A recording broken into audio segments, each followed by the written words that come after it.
unmanifest, avyaktat, from the unmanifest, sanatanaha, eternal, yaha, that, saha, which, sarveshu, all, bhuteshu, manifest, manifestation, nashyatsu, being annihilated, na, never, vinashyati, annihilated. Translation and purport by His Divine Grace, A.C. Bhaktivedanta Swami Srila Prabhupada. Translation. Yet, there is another nature which is eternal and is transcendental to this manifested and unmanifested matter. It is supreme and is never annihilated. When all in this world is annihilated, that part remains as it is. Translation with repetition. Yet, there is another nature, which is eternal, and is transcendental to this manifested and unmanifested matter. It is supreme and is never annihilated. When all in this world is annihilated, that part remains as it is. Purport. Krishna's superior spiritual energy is transcendental and eternal. It is beyond all the changes of material nature, which is manifest and annihilated during the days and nights of Brahma. Krishna's superior energy is completely opposite in quality to material nature. Superior and inferior nature are explained in the 7th chapter. Thus ends a wonderful transcendental Bhakti Vedanta purport. Om Ajnana Timirandhasya Jnananjana Shalakaya Chakshur Unmilitam Yena Tasmai Shri Gurave Namaha Namahom Vishnu Padaya Krishna Prishtaya Bhutale Srimate Bhakti Vedanta Swami Iti Namine Namaste Saraswate Deve Gauravani Pracharine Nirvishesha Shunyavadi Paschatya Desha Tarine Jai Shri Krishna Chaitanya Prabhu Nityananda Shri Advaita Gadadhara Shri Vasadi Gaura Bhakta Vrinda Hare Krishna Krishna Krishna Hare Hare Hare Rama Rama Rama Hare Hare Hare Krishna.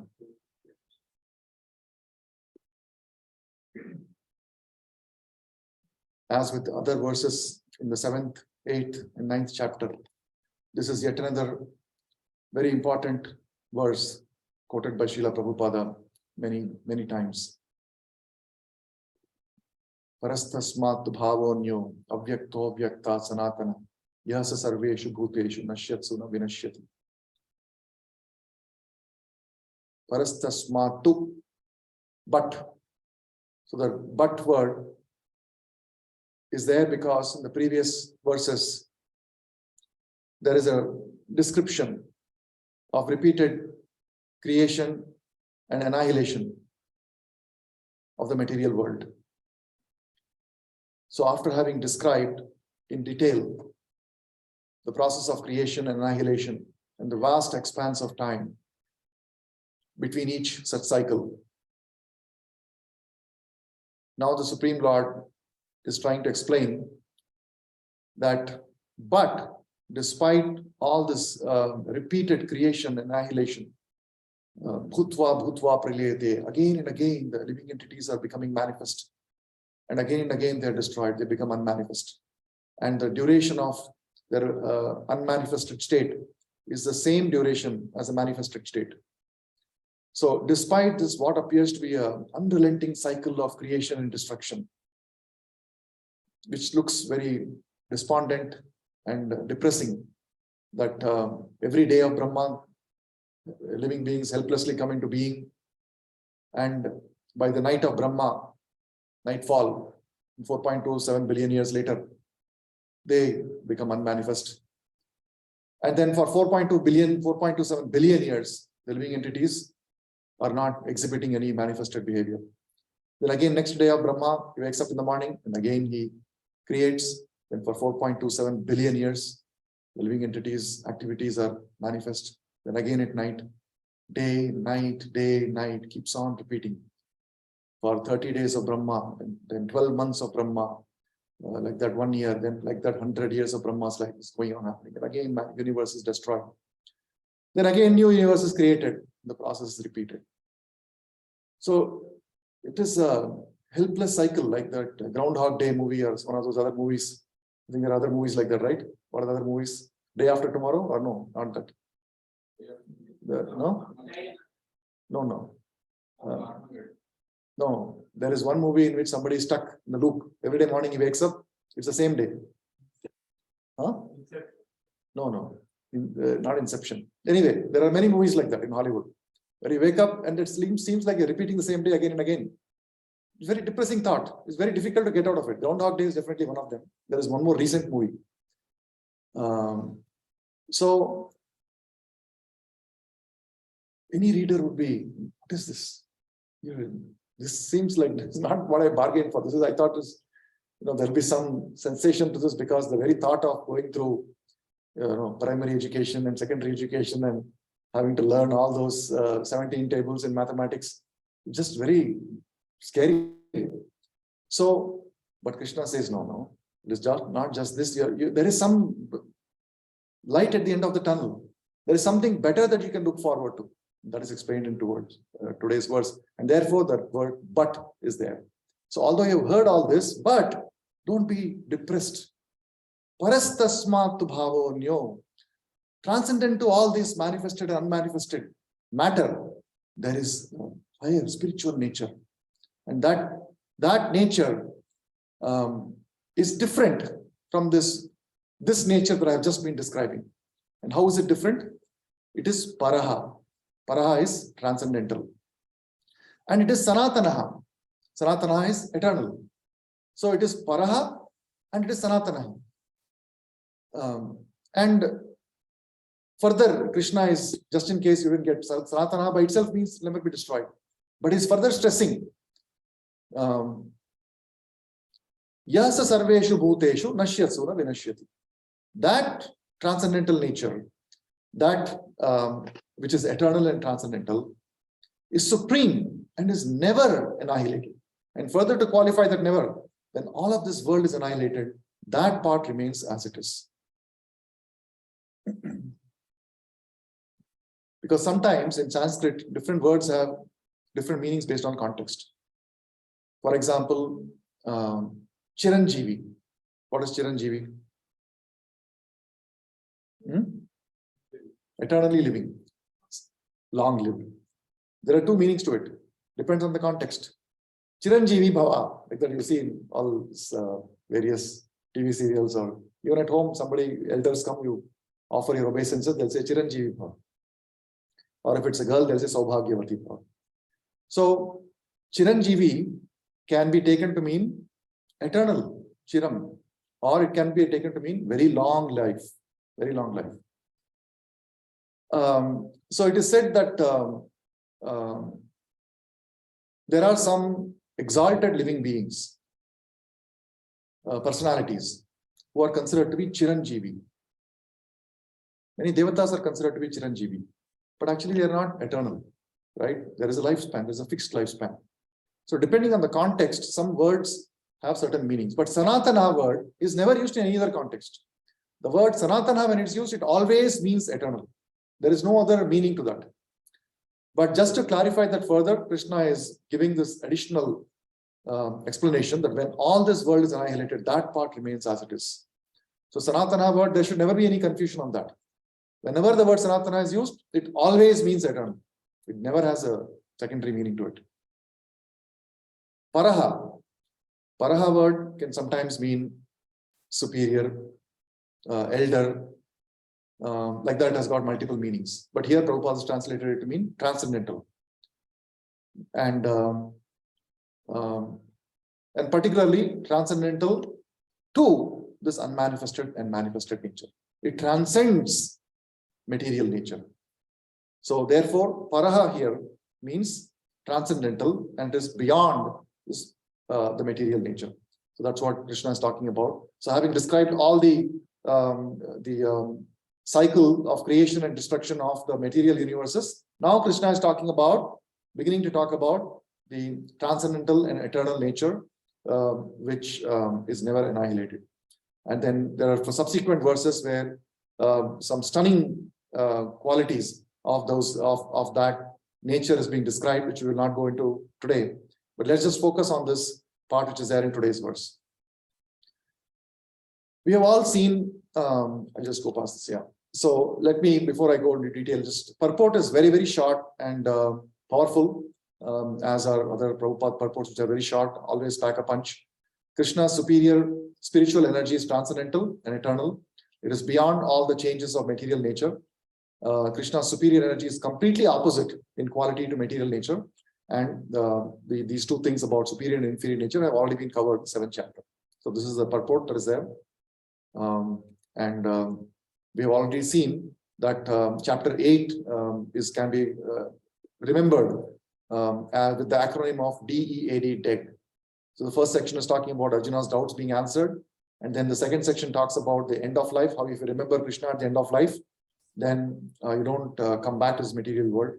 And then how do you get to that state of remembering Krishna at the end of the life? That is called the process of attaining the Supreme. And there are different processes that have been described. And now we are in the portion having heard about the pure devotional service. Now Krishna is describing the concept of material world and the spiritual world. So he's further drawing the contrast between the material world and the spiritual world so that we may get additional motivation to undertake the rigorous process of attaining the Supreme. So Krishna is telling us it's worth it. It's totally worth it. And that is the context behind the explanation that is happening right now. He's telling us that if you don't take up to this devotional service, if you don't take up this process of attaining the Supreme, what is going to happen? Bhutva, bhutva, praliyate is going to happen. Every day, you may think that it's a very long period of time, but every day in the morning of Brahma, you'll be created. By nightfall, you'll be destroyed. And it's going to happen endlessly. And even when the universe is annihilated, again a new universe will come. So please pay attention to the process of attaining the Supreme. That is what Krishna is trying to explain. There are 3 key points, the 3 bullets that we just saw, really 3 sentences or 4 sentences, but I grouped them into 3 parts.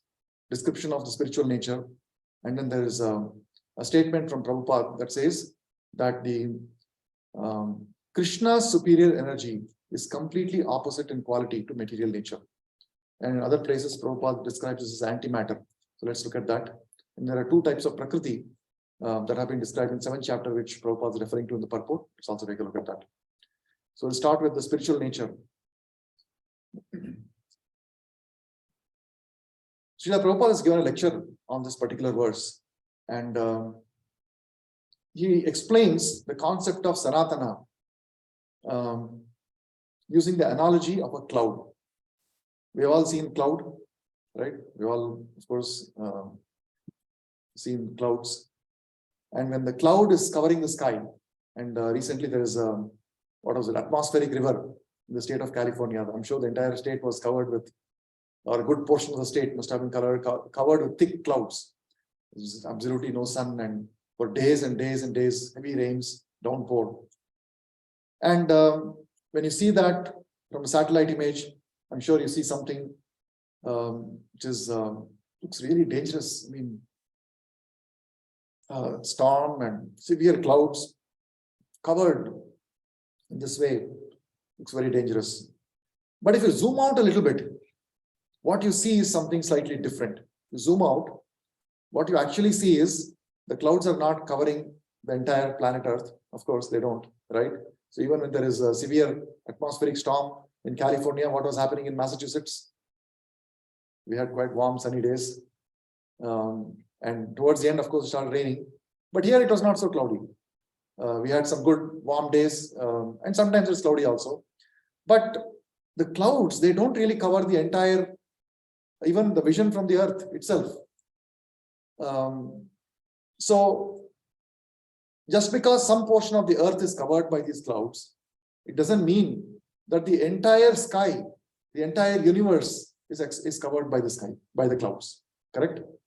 So when you're a person in California, a person right now, it is snowing. So you look up in the sky, it is covered with clouds. But does it mean that the clouds are expanding over the entire vast expanse of the universe? It is not. From a relative vision, it appears that the whole universe is covered. But actually, it is not covered. Only a very small portion of the universe, even a small portion of the earth is actually covered with the clouds. So there are 2 points of analogy that we can draw from this cloud example. The first point is the cloud doesn't cover the entire sky. It only covers a portion of the sky. The second point that we can learn from this is that there comes a time when the clouds disperse. Right? The clouds are not there forever. There's a time when the clouds were not there. Then the clouds came and then they disperse after some time. So the clouds are temporary in nature. They have a beginning and they have an end. So one part is that they don't cover the entire sky. The second is that they have a beginning and they have an end. Just like the human life, we all have beginning. We go through the various transformations, right? From childhood body to a baby body to a toddler to a preschooler, middle school, high school, youth. We go through these transformations. So in the material world, when you have a cloud in the sky, or take our own analogy of the body, human body, they have a beginning and they have an end. And even the vast expanse of the cloud, which appears to cover hundreds of miles, it is not covering the entire sky.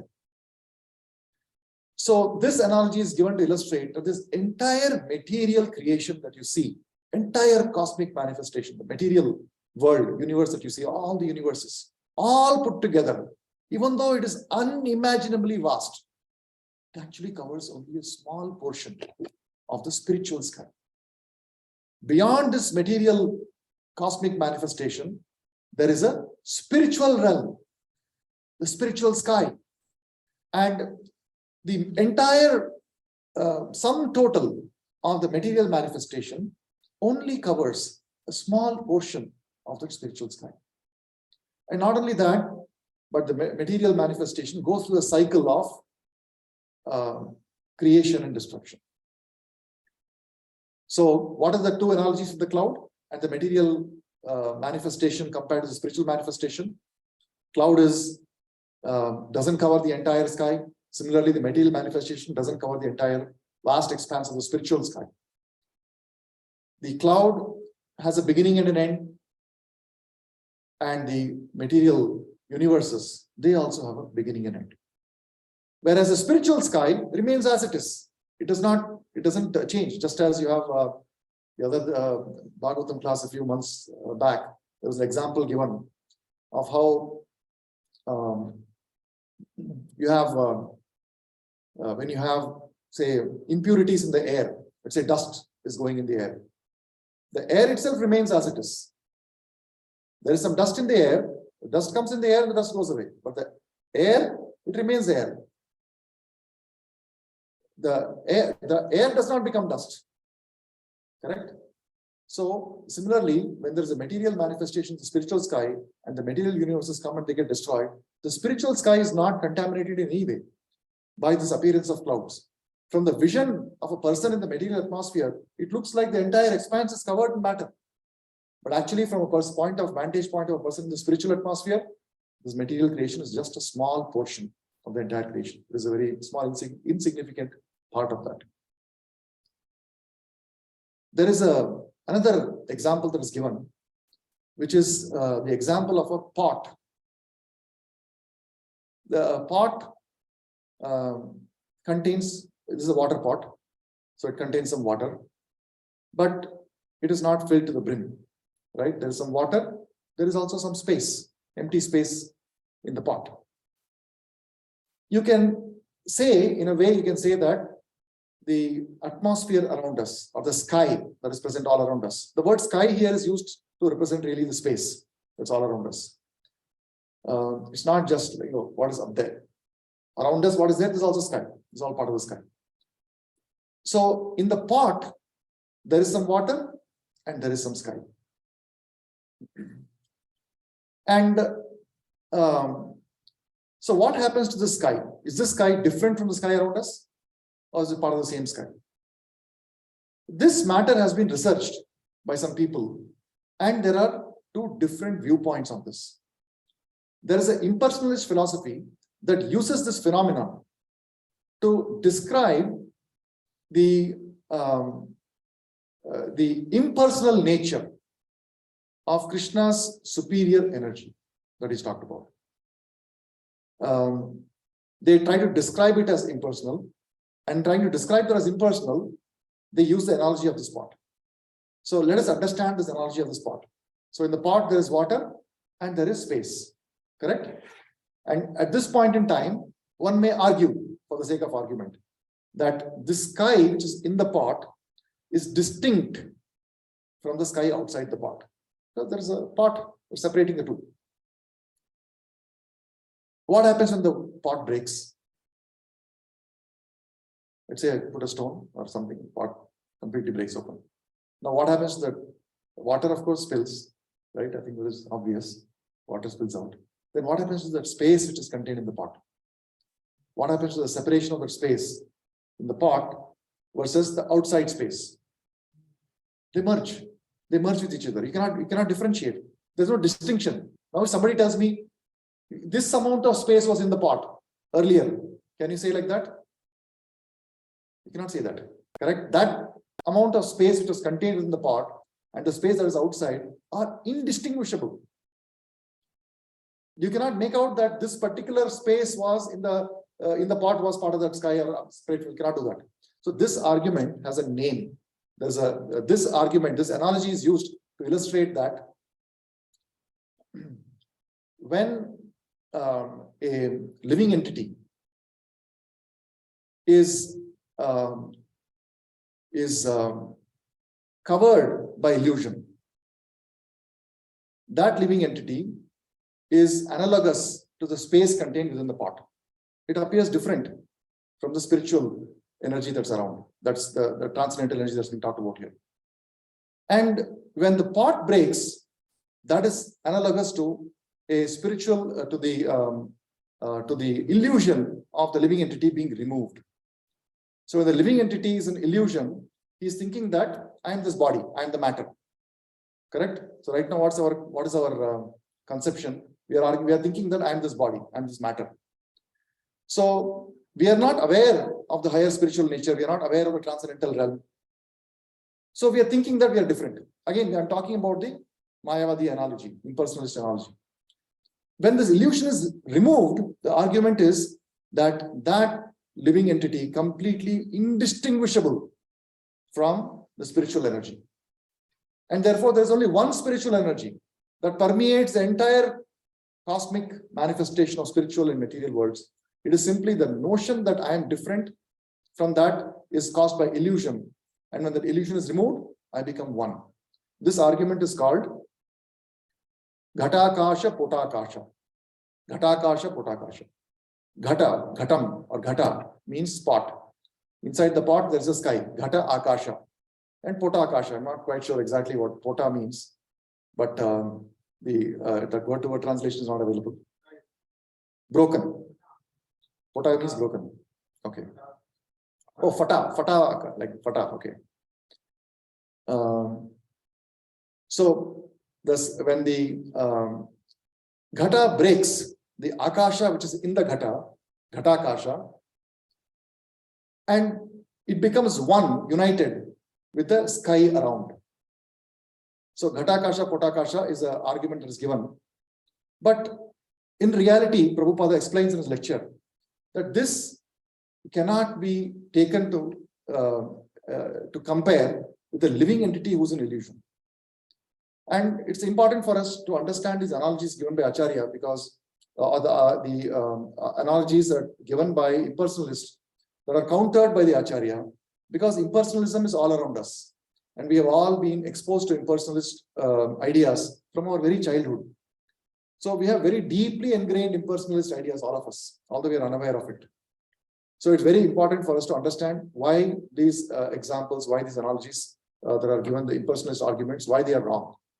So in this example, this argument is stated as being wrong because ghata, which is illusion, and then the space inside, which is a living entity, is being compared like that. But the space is inert. It is not living. Because the space is not living, and that space is temporary, it's fundamentally not at all comparable to a living entity. You can compare a living entity to a living entity. You can compare matter with matter, but you cannot compare matter with living entity. The point of analogy itself goes off because the fundamental example that you're using is having nothing in common with the situation that you're making it analogous to. So there is no comparison between space and a living entity. There's just no points of comparison at all. They're completely different things.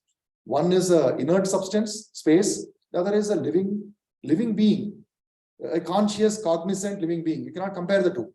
And therefore, this analogy is not correct. And further, there is a direct instruction given by Krishna in Bhagavad Gita, Mamaivamsho Jiva Loke, Jiva Bhuta Sanatana, Manashasthani Indriyani, Prakritisthani Karshati. So, Mamaivamsho, that verse, what Krishna is saying is, all the living entities are my fragmental parts and parcels. So, fragmental part and parcel indicates that we are part of Krishna, but another place where Krishna says that Natvevaham Jatunasam Natvam Neme Janadipaha. In that verse, Krishna is indicating the plurality of all the living entities.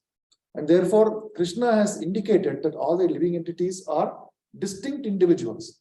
And they remain distinct individuals eternally. Sarve Vayam Ataha Param.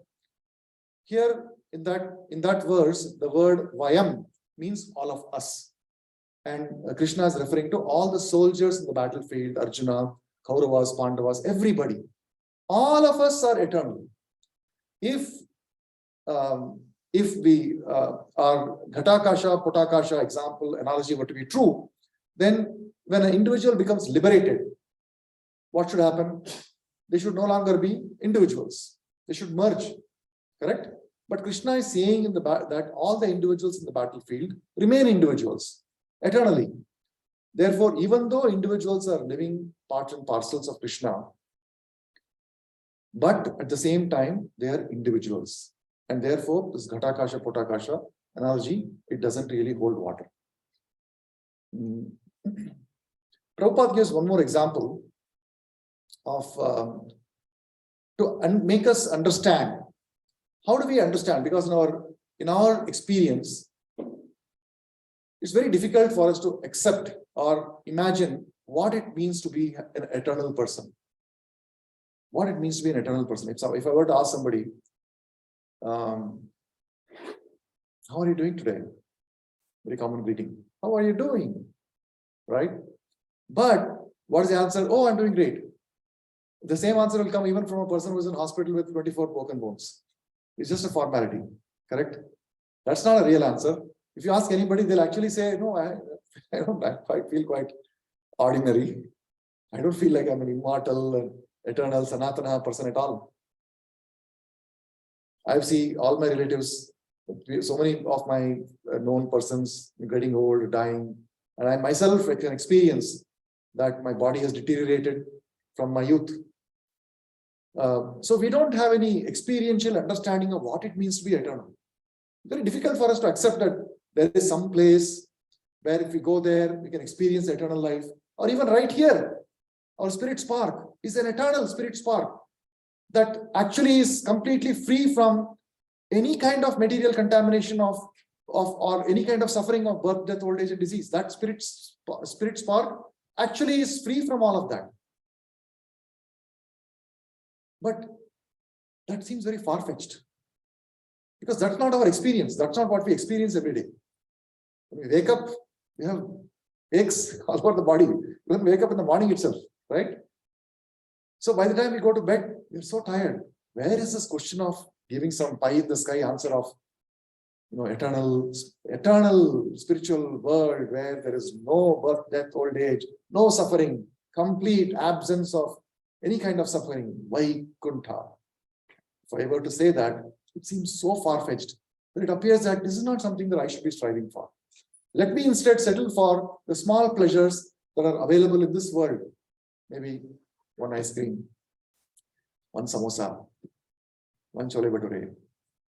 What else you want? A comfortable chair, one sofa. Just 10 minutes away from children nagging. That is all we are aspiring for. Because we think it's one bird in the hand versus two in the bush. Who has seen Vaikuntha after all? It may not even exist. Yes, people are saying in scriptures, but I cannot fathom it. But there is an analogy that is given by Prabhupada to help us understand. Let us say that you look at a garment shop or a department store. You go to the mall, you go to the department store, and you see these mannequins. Right? Mannequins, we have all seen mannequins. They're all dressed to look like real people. Everybody knows they're mannequins. Doesn't fool anybody. But imagine a person, maybe just a thought experiment. Maybe some alien who comes to Earth in some nano spaceship, small spaceship, and directly lands inside a department store. At some time when there is no workers, and anyway you go to a department store nowadays, there is nobody to actually help you, right? It's all empty. There are no shoppers and there is no customer service people. Nobody is there. It's all empty only.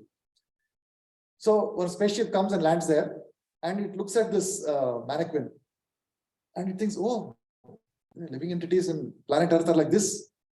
And the mannequin will try to interact with the alien will try to interact with the mannequin. What will they see? No interaction. There's no interaction. So they will think that, oh, people in Earth are plastic. There is no actual living beings here. It's an uninhabited planet, and go away. So this mannequins, but if that alien species is slightly intelligent, what will they think? Oh, if there is an image, if there is a mannequin like this, that it must be created in the image of some real person. So actually there must be real people in this world, and these are created as images of that. Of course, why is spaceship example? Even we ourselves know, right? These mannequins are created based on us. So just as these mannequins are created as a reflection of us, but these mannequins are not real, but we are real. We exist, correct? Similarly, this entire universe that has been created is considered to be a shadow of the actual real substance. And this entire universe is considered to be a mere shadow. There's nothing here for us to experience. So even though we are experiencing cycle of sukha and dukkha, we are experiencing, doesn't appear to be real at all, because it doesn't appear to be, it appears to be factual, but very soon we realize that, oh, that temporary pleasure that I got is not lasting, and therefore it's not real. So the lack of reality here in this material world that we can experientially understand makes us despondent that maybe there is no other reality. This is all that we have. And therefore we keep on trying to experience and enjoy this. But if we reflect on it for a minute, we can see that just as this is not really real, but it's modeled after something, we can understand that there must be something that's actually real. There will be something that actually has a taste, which is permanent and doesn't get destroyed. Just like this mannequin. The mannequin is not real, but the mannequin's modeled after something real. Another example that's frequently given is the rope that is mistaken for a snake. Let's say there's a dimly lit room. And the dimly lit room, in one corner, there is a rope. And somebody enters that room. It's dimly lit. Some light is there, very, very small amount of light. And you see that rope lying there, and immediately you think, ah, snake. And then immediately put on your torchlight in the phone. That's what you do right now. You don't even know where the switch is. But our phone is always 1 foot away from your body. So you put the torchlight in the phone, and you look at it, and then you, oh, just a rope. That is not a snake. But there exists a snake. The idea of a snake is not fake. The rope is a fake snake, but does not mean snake does not exist. So similarly, all the experience that we have, the positive experiences that we have, like a relationship in this material world, the relationship appears fake because we can very easily see it. Everybody is out for themselves. Although for politeness sake, they try to reciprocate. And that leads us to believe that there is really no actual relationship, it's all false. But that is not the case. There is actual relationship available in the eternal abode, in the spiritual realm. And what we see here is just a shadow of that, but does not mean that the real deal does not exist. So the Mayavadi philosophy or the impersonalist philosophy argues that everything is false. Everything that you see here is unreal. It is unreal. And therefore, any variety that you see in the spiritual realm also would not exist, because variety itself is illusion. The spiritual realm is completely free of variegatedness, and it is just one zone of energy. This is what they would have you believe. That yes, parastasmatu bhavanyo, there is a transcendental space. The impersonalist would argue, yes, there is a transcendental place, but there is no variegatedness in that. There is no personalities in that space. If you go there, your identity is finished. You cannot be distinguished from another person. If Shri Prabhu goes there, or anybody else goes there, and I go there, you can no longer identify, oh, that is that spirit soul, this is that spirit, you cannot identify. But actually, that is not correct, because of the examples of mannequin and the snake rope, which is mistaken as a snake. The actual idea of the snake is real. So, by using these examples, Prabhupada is constantly trying to guard us against impersonalist ideas and getting us to see that just by using a little bit of logic and reflection, it's not very difficult for us to understand that in the spiritual realm, there is a person. The Supreme Lord is a person. And we are also individuals, and we retain our individuality eternally. Even though in this world, it appears that our designations are false, our designations are simply taken up by ourselves, and lifetime after one lifetime, whatever designation we have, next life it doesn't exist. Correct? So it appears that these designations that we have, I'm a boy, I'm a male, I'm a female, I'm an Indian American. All these designations are not factual. They just seem to be mental concoctions. Yes, but that does not mean that your identity, there is no concept of identity. There is an identity as the eternal servant, eternal part and parcel of Krishna. So that identity is real. So this quotation is given by Prabhupada in the lecture. He's quoting Sridhara Swami. Yasya satyataya nityapi satyam eva abhipadyate. That's what we just saw. Because the spiritual world is real, and this unreal manifestation appears to be real, but it's not real. We can understand reality will exist. Reality will not vanquish. Therefore, those who are after reality, they don't take part in shadow pleasure. So once you understand that there is an actual reality, and this material world is just a shadow, then why would you waste your time in going after the shadow pleasure?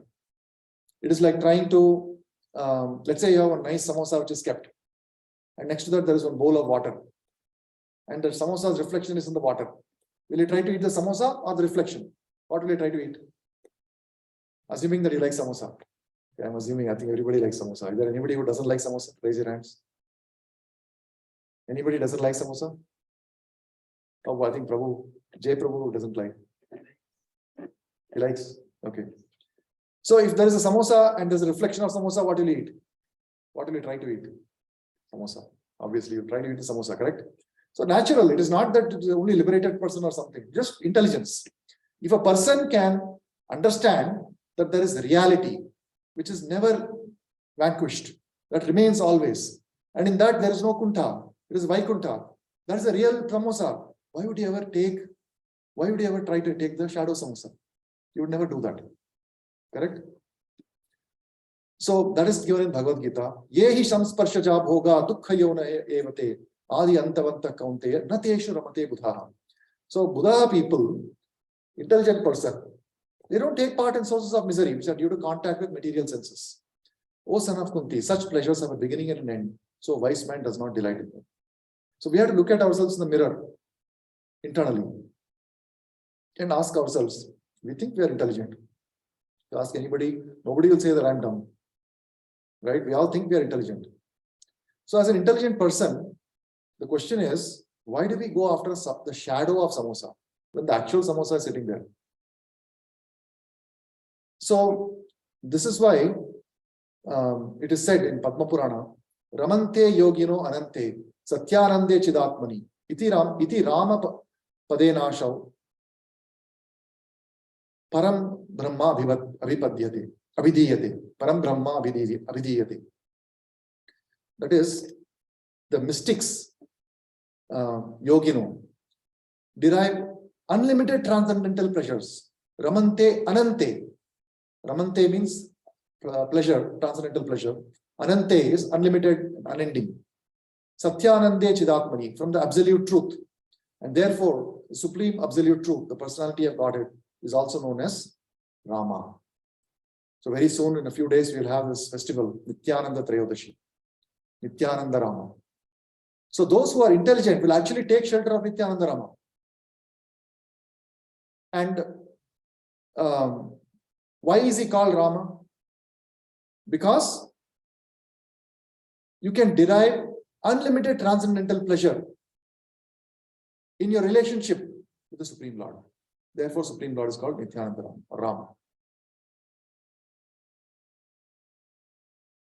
So in our daily activities, we have to reflect, are we trying to take shelter of Nityananda Ram and derive unlimited pleasure eternally, or we are trying to eat the shadow of the samosa? Let us look at briefly at this concept of antimatter. We've all studied in physics that when matter and antimatter collides, what happens? Everything explodes, blows up. It's a favorite thought experiment for anybody, right? If you want to destroy something, just bring some antimatter, small particle, 1 gram of antimatter, enough to destroy the world. That's what we have heard. Small amount of antimatter, when it collides, it produces, it's supposed to produce a humongous amount of energy, computed as E equal to mc square. And that's just how much is, say, 1 kilogram. If you take 1 kilogram, easy computation. mc square, c is the speed of light, 3 into 10 to the power 8. So square that, 3 into 10 to the power 16. So just 1 kg of antimatter colliding with matter is like 1 bag of tomatoes. Right? Take 2 bags of tomatoes. One is tomato, other is anti-tomato. Tomato and anti-tomato, when they collapse, when they clash, what will happen? 3 into 10 to the power 8, 10 to the power 16 joules of energy will be released. That is enough to, I'm sure, destroy this solar system or something like that. It must be, it's a very, very strong amount of energy. So this is the terminology that is used in physics, part of popular science also. And there is description of that, what is antimatter, there's antiproton, positron, all those things are there. But really, if you study, if you actually talk to actual physicists, not the people who are journalists of physics, because you also have a lot of journalists who are reporting science to make it popular and get funding. But if you talk to actual physicists, they will describe antimatter as another type of matter only. And it's obvious, right? Because when antimatter collides with matter, what happens? They both get destroyed. So matter's property is, it is created and it is destroyed. Therefore, antimatter is also another type of matter. Because it is actually antimatter, it will not get destroyed. Matter is something that has a beginning and an end. Correct? So what should be antimatter? Something that doesn't have an end. But what is called antimatter in physics? There are subatomic particles like positrons and antiproton, antineutrons. These are actually matter only. Why they are matter? Why? Because they get destroyed. They're subject to destruction. So when you have what is antimatter, Prabhupada explains that actually the spiritual energy is the real antimatter. Because spiritual energy is paraha, transcendental, and it is sanatana, eternal. So the real antimatter is spiritual energy of the Lord. And that is something which never gets destroyed. And then if you look at the 2 types of Prakriti that Krishna has talked about, we'll be very brief because we already studied that in the 7th chapter. The 2 verses that describe the 2 types of Prakritis. The first is Bhumi, Apo, Vayu, Alo, Kham, Mano, Buddhirevacha, Ahankaram, Itiyamya, Bhinna Prakriti Ashtada. Correct? So this verse is talking about the 8 separated energies of the Lord, Bhinna Prakriti Rashtada. There is a separated material energy which is consisting of these 8 elements: Bhumi, Apo, Anulo, Vayu, Kham, Manoha, Buddhi. So these 8 elements make up Ahankaram, iti. So including false ego. Bhumi is earth, Apaha is water, Analaha is fire, Vayu is air, Kham is ether, and Ahankara is false ego. So these 8 things make up the Bhinna Prakriti Rashtada, separated material energy of the Lord. And the contrast with that is the spiritual energy. Apareyam tu itasve anyam prakritim vidhi me param jiva bhutam mahabhavo yayedam dharayate jagat. So contrast to the material energy prakriti, inferior prakriti, which is matter, is a spiritual prakriti. They are the living entities. So the living entities, they form the spiritual prakriti. Apareyam itasve anyam. Apareyam means inferior. Apara is inferior, para is superior. So apareyam itasvanyam prakritim vidhi me param jiva bhutam mahabhava. So actually matter can only be is dead matter, right? Matter cannot manipulate matter. If you want to manipulate matter, only spirit can manipulate matter. So Krishna says that there is another spiritual superior energy of mind which comprises the living entities who are exploiting the resources of this material inferior nature. So we should understand that whatever material matter that we see, it is not capable of designing itself, it is not capable of shaping itself, it's not capable of manipulating itself. Behind the train, there is a driver, right? When you see a train, you cannot see the driver, but you know that there is a driver. The child may think that train is going automatically, but we all know that driver, there's a train. In the train, there's a driver. Even if it's an automatic train, somebody is remote controlling it like a drone. Still, somebody is sitting somewhere and remote controlling the drone, correct? So behind the matter, there is always a person who is manipulating the matter. And this person is part of Krishna's superior prakriti, or superior energy. To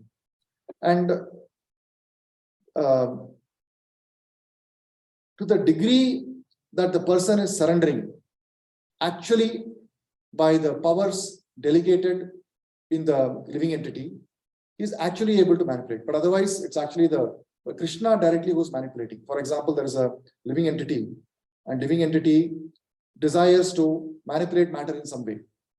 So can the living entity do that, really speaking? Because living entity is tiny atomic spark, spirit spark. To what degree can he really manipulate matter? So the living entity desires, and Krishna actually manipulates matter to achieve the desired effect that the living entities desiring. And this desire is fulfilled based upon the eligibility of the living entity. In some cases, that eligibility is not there, and therefore matter is unable to be manipulated. And in some cases, the eligibility is there, and it is able to manipulate. But when a person is fully surrendered to Krishna, then regardless of the person's eligibility or ineligibility, because the person is desiring for Krishna, the matter gets manipulated based on Krishna's will, far beyond what one might consider to be possible using our own limitations. For example, this temple that's coming up here. This temple, if somebody were to say that I want to build a temple for Krishna, I want to just build a structure like this in the middle of Shrewsbury, to acquire this kind of land and build a huge structure. If any one of us were to will on our own, do you think that would have been possible? On our own, if you wanted to buy land, 9 acres of land in Shrewsbury and build a structure like this. Or even if you were to say that, hey, looks like everybody, temple business is good business, because some people think like this. Why don't I start, just like I start restaurants, let me start some temples. And people will come, they'll put some money in the hundi, and I can make some cut out of it. I'll fool people like this.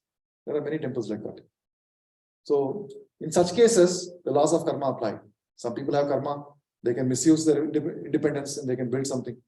But actually, what Prabhupada has done with his movement, that in his short 11 years, he traveled around the world and established 108 temples.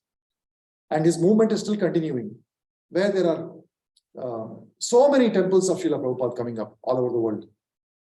It is not humanly possible for a living entity or even a small group of living entities to come up with something like that. It is happening because of the will of Srila Prabhupada. He is desiring for Krishna. When a person desires for Krishna, Krishna makes things happen which are beyond our wildest imagination.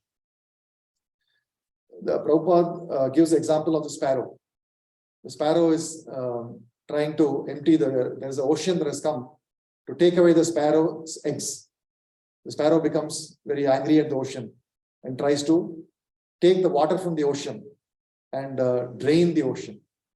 So the ocean laughs at the sparrow. What are you trying to take out? The small beak, taking out water little by little and trying to empty it. He doesn't care about it. But the sparrow doesn't give up. Sparrow takes a drop of the water from the ocean and puts it in the shore and starts to dry up the ocean little by little so that it gets the eggs back. Soon the news of the sparrow's determination and activity reaches far and wide, and Garuda Deva comes to hear about this activity of the sparrow. Garuda Deva, being a bird himself, also takes compassion on this bird and on the sparrow and comes down and immediately demands from the ocean that you better return the eggs of the sparrow now, or I will take up the work of the sparrow and I'll dry you up in no time. So the ocean immediately becomes afraid and returns the eggs of the sparrow. So if you see, in this example, of course, the sparrow is not surrendered to Garuda or anything like that. But when mercy of the Lord is manifest, anything is possible. Something that an ordinary person can never dream of accomplishing. So when we desire for the Lord, when we desire to fulfill the obligation of the Lord and derive pleasure from the real samosa which is there in fulfilling such desires, then not only we are able to eat that samosa, which is actually the wonderful pleasure that is derived in executing our devotional service, but the result of that is something that is unimaginable and something that we cannot comprehend in our wildest imagination. So with that, I will stop here, see if you have any questions or comments about this verse. Parastasmat bhavanyo avyakto avyakto avyakta sanatanaha. What's the third line?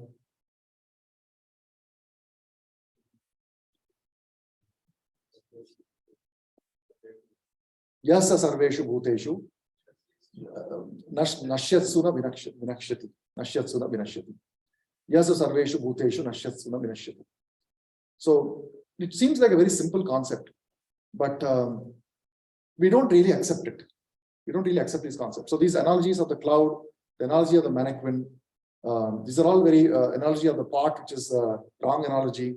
So we should know what are the right analogies and what are the wrong analogies. And that helps us have a really strong understanding of the subject. Any questions?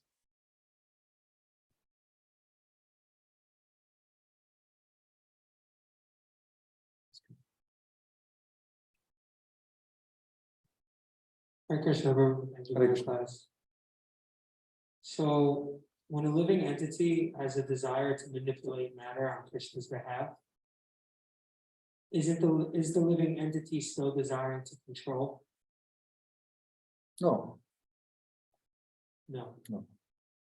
Is Because he is manipulating matter for desire of Krishna, and he is not claiming credit for manipulating the manipulation of the result that comes of the ability. Let's say that I'm trying to open this laptop so that we can read Bhagavad Gita. Take a simple example. You have been given a book of Bhagavad Gita and you're trying to open that book so that you may read Bhagavad Gita. Simple example, right? Now, you are opening the book of Bhagavad Gita because you have been told that reading Bhagavad Gita will please Krishna. Now, you are not really sure whether it's going to please Krishna or not because we are neophytes. But somebody has told you that. And out of faith in the words of Acharya, you're opening the book. But for some reason, Okay, you open the book. Now, a devotee who's trying to open the book to please Krishna, first of all, is always cognizant that my ability to open the book is not what has opened the book. The book has opened because Krishna has allowed for it to be opened. He never claims credit for it. Kartaraham iti manyate. Prakritehi kriyamanani gunai karmani sarvashah. Ahankaram vimudhatma. Ahankara vimudhatma kartaram iti manyate. So only a person who is in a deep false ego thinks that I am the doer, that I am manipulating the matter, I am controlling the matter. But if somebody is following the instructions of a superior authority, because we don't know what pleases Krishna, when we are following the instructions of superior authority, then whatever transpires in that effort is not credit to our efforts. When we don't claim credit for the activity and we don't claim credit for the result of the activity, then it cannot be considered that you are controlling that. You are trying to control nature. But if you claim credit for it, because sometimes we do, neophyte stage, even though we know that, let's say somebody tells us that, do this activity for Krishna, it will please. And then we do that activity and then we become proud that, oh, I've done so much of this. Either I can do a certain devotional service with a great degree of expertise. And we become proud of that. Very common. So when we become proud, that means we are not performing the activity to please Krishna. We are actually performing the activity to please our senses.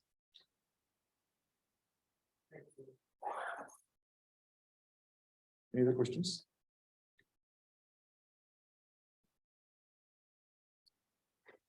We'll stop here. Grantra Srimad Bhagavad Gita ki, Jagat Guru Srila Prabhupada ki, Jai Gaur Premanande.